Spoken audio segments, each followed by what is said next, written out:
My stomach hurts. 3, 2, 1. Hey. Good to see you. Come on in, let's go. Yeah! Let's go! Alright, okay. Okay. Return to the Mac. Get up what it is, what it does, what it is, what it isn't. Looking for a better way to get up out of bed instead of getting on the internet and checking a new hit. Me get up. First shot, come strut walking. A little bit of humble, a little bit of cautious. Somewhere between like Rocky and Cosby's for the game. Nope, y'all can't copy yet. Bad moonwalking, and this here is our party. My posse's been on Broadway, and we did it all way. Chrome music. I shed my skin and put my bones into everything I record to it. And yeah, I'm on. Let that stage light go and shine on down. Good morning, Blythewood. I'm Jillian. And I'm Bella. And this is J&B Street Takeover.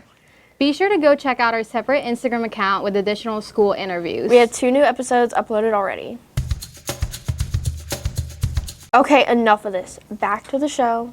Bella, aren't you a junior? Yeah, why? Well, are you ready to take the SAT and the ACT? Absolutely not. I want to hear about what the other juniors have to say about this. I structure my study schedule by going on Khan Academy and just looking at the problem areas that I know I have and going back on YouTube or like using AI to give me a study plan and like just going over those with practice problems. When I go home, I do all my homework, and then I have a SAT prep book that I read through and solve the problems, and it helps me with the problems that I missed. Some stress relief things that I use is just taking deep breaths, like especially during the test, since like you can't really have like a meditation app or anything, like you can't really have anything with you during the test, like deep breathing, and then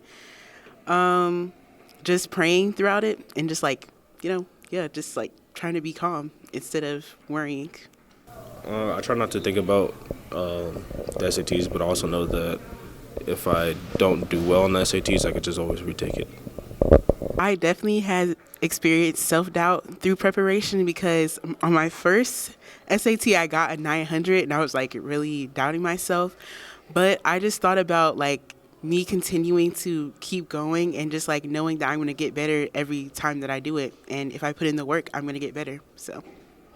Yes, but I also know that I'm in the middle of like a learning process, so I'm going to be better during the actual test than I am while I'm practicing. I think that it can help, taking the SAT can help pave the way for my future by helping me to get into college and potentially have better scholarships because, colleges look at those scores and, people for the scholarships look at the scores also. It will make me stand above or stand apart from other people with my grade, and I'll be able to get accepted into programs or competitive programs that I want to get into.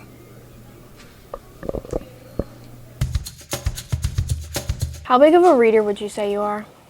Not very big. I prefer movie adaptations like Twilight. I love reading. I'm reading the series right now. Maybe you should start. I'll start looking into it. But first, let's find out about how other students feel about reading books. Books have been a source of information, expression, and entertainment for centuries, and most people would agree that it is beneficial for students to read. However, there are many books that contain content that can be uncomfortable to discuss or read. Some people may skip or skim over it, while others read it fully. Still, reading can provide a good motivation for students to have discussions with each other, to talk about how the content of books could affect their learning and how adults can motivate students to read a variety of books. I don't. When I do discuss books with my parents or my friends, it's really easy to talk about what I learned.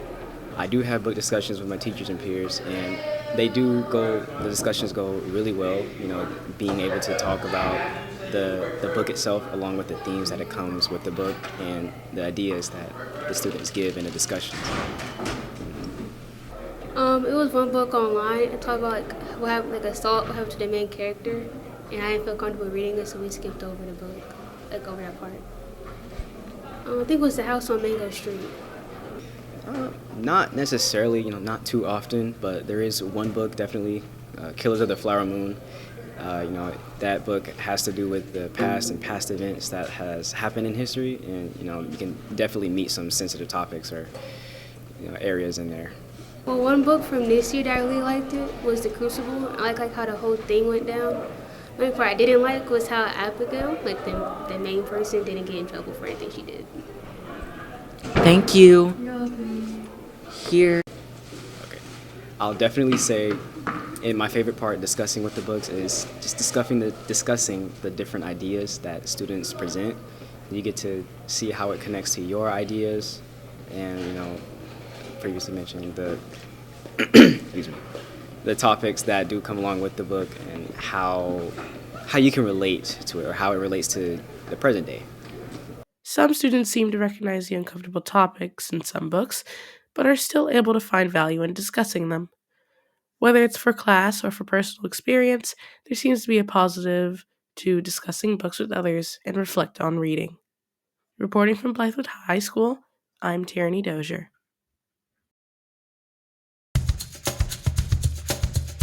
Jillian, are you smarter than a 5th grader? Pretty sure I am, yeah. Well, I'm not. Well, let's see. Lily asked people how to find out if they are smarter than a 5th grader.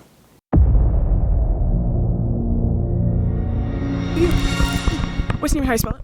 Calla Friedman, Callafriedman. What's the largest ocean in the world? The largest ocean? Yes. The Atlantic? The Pacific. Who's the 5th president of the United States? The first? The 5th president. The fifth? Name a president. George Washington. James Monroe. How many territories are there in the United States? Territories? Oh my gosh, I feel stupid. I'm gonna go like 10. 16. How many letters are there in the alphabet? 26. Yes. How many planets are there? Plant 8? Yes. Thank you for your time. Hey, you. What's your name? How do you spell it? Kenny, Kenny. What's the largest ocean in the world? Largest history? Largest ocean in the world. Pacific. Who's the 5th president of the United States? Who's the 5th president of the United States? No idea. James Monroe. How many territories are there in the United States? How many terrorists? How many territories are there in the United States? 50? 16. How many letters in the alphabet? 27. 26. How many planets are there in the solar system? Oh, I forgot. Name a number. Name a number. Name a number. How many planets? Name a number. It's not. Any 808. Yes. Thank you for your time. What's your first name and how do you spell it? Huh? What's your first name and how do you spell it? Adon Flores, Aron. What's the largest ocean in the world? What's the largest what? What's the largest ocean in the world? Atlantic. Pacific. What's the 5th president of the United States? George Washington. James Monroe. How many territories are in the United States? Huh? How many territories are in the United States? 2. 16. How many letters are in the alphabet? 24. 26. How many planets are there? 7. 8. Thank you for your time.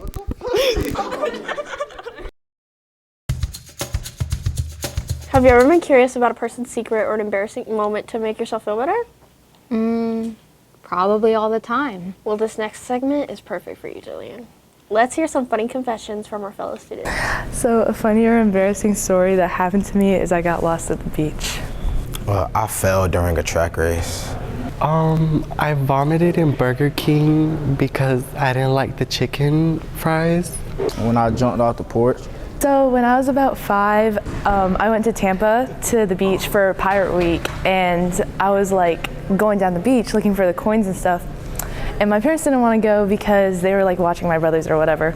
So then I go to play in the ocean, and then like I look around and I can't find my parents anywhere. So like it was actually kind of scary, but I look around and then I traveled like a mile down the beach and I still couldn't find them. But yeah, and then like this lady, she like finds me and she's like, "Oh my gosh, your parents are looking for you." And then like starts doing this dance so my parents can like spot me finally. So yeah, then they finally found me and my dad like scooped me up and ran down the beach to my mom. So before the race, I told my girl at the time that I was gonna win the race for her. And as I was running, I slipped on my shoe and I flipped on the track. So I was around 6 years old with my twin brother, and my mom had bought chicken fries for us. And so me and my brother, he vomited on the table, and so I was disgusted, so I vomited on him back. And so he got disgusted, so he vomited on me back. So we just started vomiting at each other. And then there was to a point where like I got off my chair and I vomited on other people because I went to go get to the bathroom. When I was in 8th grade, I was walking. I came home from school, right? And I had some brand new Jordans. Whole time they flea market shoes. My mom ain't even tell me. I get off the school bus, I go down, fell, the whole shoe came apart. Everybody laughing at me. A tear came out my eye. I walked home in disbelief. Did you really think we were going to end this show without adding a clip of us? Exactly. Go check out our episode this week. J&B Street Talk. And today we have food trucks at school and we're going to be interviewing people. What's y'all's name and what grade are y'all in? Davion Parker, 11th grade. Jalen Donaldson, 11th grade. Carter Coleman, 11th grade. Tyrese Drakeford, 11th grade. What food did y'all get?